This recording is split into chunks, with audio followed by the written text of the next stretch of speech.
Bonjour à tous, c'est Hugo, bienvenue dans cette nouvelle vidéo. Aujourd'hui, on va parler du CISD, Change in the State of Delivery, en français, le changement d'état de délivrement du prix. Au final, qu'est-ce que c'est? Vous savez, pour savoir qu'il y a une inversion de tendance, qu'il y a un marché qui devient de bearish à bullish ou de bullish à bearish, habituellement, la plupart des traders utilisent ce qu'on appelle le MSS, Market Structure Shift. Personnellement, je ne l'utilise pas du tout dans mon trading. Ce n'est pas non plus quelque chose que j'enseigne. Le MSS peut être de nombreuses fois trompeur. Par exemple, on peut croire à un MSS. Au final, c'est une prise de liquidité. On repart dans l'autre sens, etc., etc. Le MSS se base sur la structure de marché. Donc là, on fait des hauts qui sont de plus en plus hauts et des bas qui sont de plus en plus hauts. On est donc sur une tendance haussière. Et d'un coup, on va clôturer sous cet ancien plus bas. Et donc, ici, on aurait potentiellement un renversement. Vous voyez, on se base uniquement sur la structure de marché. Que ça, les mèches et les corps.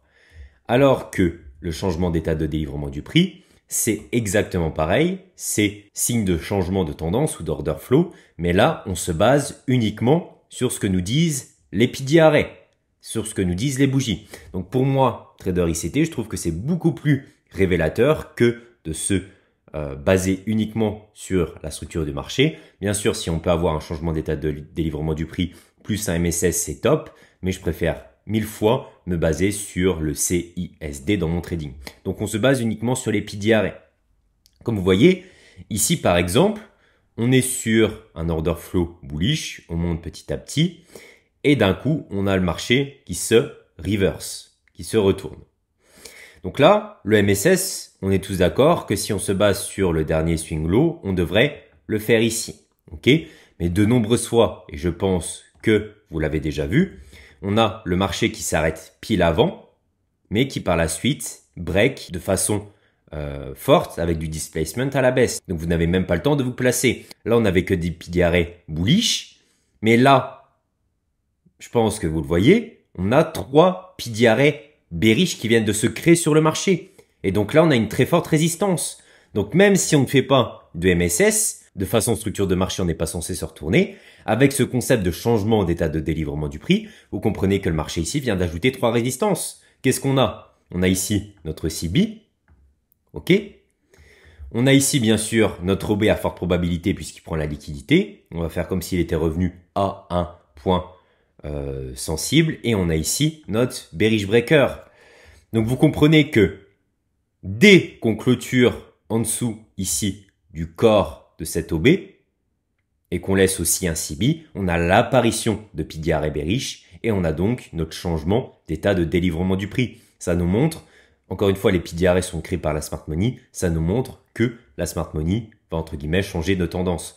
Donc encore une fois, l'idéal bien sûr c'est, pourquoi pas, d'avoir le MSS plus le changement d'état de délivrement du prix. Donc là, on clôture en dessous. Donc on a bien le signe qu'on a le MSS et en plus on a nos PDRA bearish qui sont apparus sur le marché. Donc là, c'est le top du top. Mais des fois, vous n'aurez pas ce cas. Vous aurez uniquement un changement d'état de délivrement du prix. Et si vous êtes revenu à des zones clés, vous pourrez savoir que prendre position peut être vraiment idéal à ce moment. Un premier exemple pour vous illustrer la chose. Donc encore une fois, c'est applicable sur toutes les time frames, sur tous les marchés, sur tous les actifs, etc., etc. On est clairement sur EuroGPP sur une tendance haussière. Ok, on fait des bas qui sont de plus en plus hauts et des hauts qui sont de plus en plus hauts. Donc le dernier swing low, où est-ce qu'il se situe? Donc les MSS, c'est assez propre à chacun. Certains diront que celui-ci est vraiment le swing low idéal pour les MSS. D'autres un peu plus agressif prendrait celui-ci. Donc, pour cet exemple, on va prendre le dernier swing low. Donc, ce serait celui-ci. Ok, le but, c'est vraiment d'avoir une clôture en dessous. Donc, dès qu'on clôture en dessous, ici, ce MSS est validé. Ok, mais de nombreuses fois, qu'est-ce que vous aurez sur le marché? Bien sûr, vous aurez un fort displacement.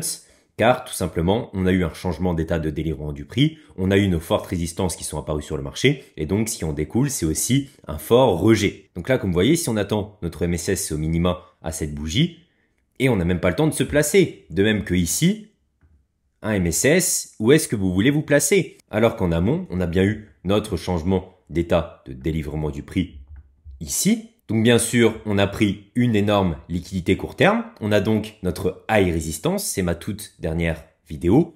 Ici, la liquidité a été prise, on n'a aucune raison de revenir. Mais attention, il faut l'appliquer à des niveaux clés. Qu'est-ce qu'on a fait en weekly? En weekly, on est revenu ici en premium. Quel est le dernier pied d'arrêt qu'on devait retoucher potentiellement pour partir à la baisse? C'est ce CB. Ok? On n'a plus rien là au-dessus. Donc le marché, qu'est-ce qu'il fait? Il vient bien sûr revenir en premium, toucher le dernier pied d'arrêt, et s'il est bearish, il part ensuite à la baisse. Et regardez, là on est sur une œuvre d'art, CB parfaitement respecté à la lettre. J'ai la création sur le court terme de ma high résistance. Donc niveau clé plus high résistance créée sur le court terme. J'attends qu'une chose, c'est un changement d'état de délivrement du prix qui me montrerait qu'au final ici on passe d'un état de marché bullish court terme pour ensuite continuer cette tendance baissière. Et comment on le voit le changement d'état de délivrement du prix? Mais regardez, c'est tout simple. Ici, hop, on a clôturé sous cette bougie. On a donc ici la création de cet order block. On a ici, même chose, notre breaker et on a là notre CB. Donc comme vous voyez, on n'a même pas clôturé sous les swing lows ici que je sais déjà en amont que je vais partir à la baisse. Encore une fois, je préfère vous le redire pour que vous compreniez la chose. Ça ne se fait pas n'importe où. Il faut le faire à des niveaux clés et avoir fait une prise de liquidité en amont, une high résistance. Sinon, le marché peut bien sûr continuer. Il faut qu'il ait aussi une raison de se renverser. Tout ça, c'est la narrative et biais, chose que je parle un peu moins sur YouTube puisque c'est du contenu plus avancé que je réserve pour les membres de mon académie. Mais comprenez que il faut aussi une narrative derrière. Mais une fois que vous avez la narrative et que vous comprenez que le marché a toutes ses raisons de se retourner et qu'il le prouve via les pieds d'arrêt, le changement d'état de délivrement du prix, comme vous voyez, suffit amplement pour donc prendre position et aller à la baisse.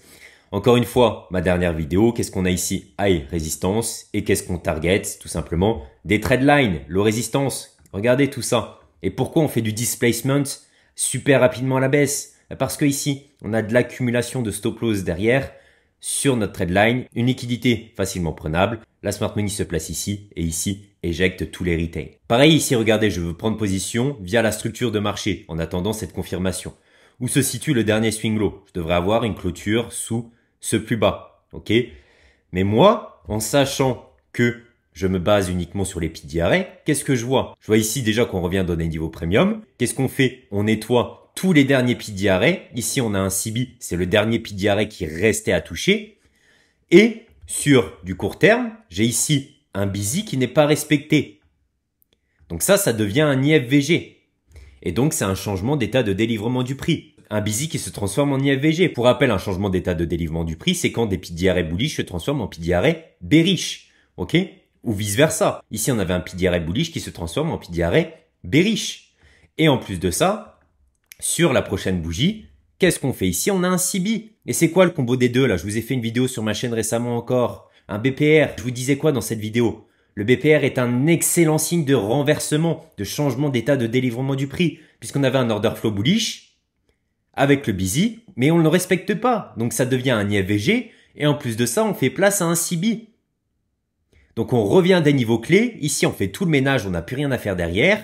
Sur du court terme, ici, on a un changement d'état de délivrement du prix avec un BPR, une très forte zone de résistance. Et ça, c'est un exemple de trade que j'ai par exemple pris. Donc ça, c'est une capture d'écran que j'ai pris dans mon journal de trading. Donc là, c'était le 20. Comme vous avez vu ici, on venait d'avoir la création de ce CB. On avait ce BPR. J'avais déjà remarqué ici qu'on avait une low résistance. On était revenu en premium. Pour moi, le marché allait revenir ici dans son busy monthly qu'on verra après. Le tout en trading, ce n'est pas d'avoir un beau setup, une belle entrée. C'est aussi d'avoir une belle sortie. Donc, un DOL précis. Et comme vous voyez, le 24, je suis en trade. Ici, on est en live. Vous le voyez. C'était un swing trading. Donc, je prends mes captures d'écran sur des grosses time frames et avec comme target, encore une fois, ici, un TP1 le plus bas et enfin, le busy monthly qu'on a là. Donc, c'est aussi un trade que j'ai bien sûr expliqué dans l'académie. Je filme mes trades en direct pour expliquer le pourquoi du comment. Vous en doutez que je ne prends pas uniquement position parce qu'on a un BPR sur du daily. Il faut toute une narrative et un biais derrière, comprendre le pourquoi du comment pour agir de la meilleure des façons sur le marché. Regardez les 0,50 ici, pile du BPR. On ne va pas plus loin. C'est le BPR ici qui nous sert de résistance et on va donc viser ici les low résistance et revenir dans notre fameux busy monthly. Encore une fois, le marché se promène toujours de premium en discount, La meilleure chose à faire pour vous, c'est donc de repérer ces changements d'état de délivrement du prix. Encore une fois, avec la narrative derrière, faut qu'on revienne dans des niveaux clés, faut avoir touché des PDRA précis, ne rien avoir laissé derrière, attendre gentiment ces changements d'état de délivrement du prix pour partir à la baisse. Regardez ici, si je me basais sur la structure de marché, le premier swing low qu'on avait ici, c'était là. Et avec le MSS, aucune prise de position n'aurait été possible. Alors qu'ici, cette configuration du BPR nous dit tout. Donc au final, vous l'aurez compris, le changement d'état de délivrement du prix, c'est quand un PDRA bullish se transforme en PDRA bearish ou vice versa, ou quand on a l'apparition de PDRA bearish ou bullish après avoir atteint un niveau clé qui nous montrerait donc qu'on irait bien dans le sens de ce dernier PDRA. J'espère que cette vidéo vous a plu. Je vous invite à vous abonner, à liker. C'était Hugo. Salut.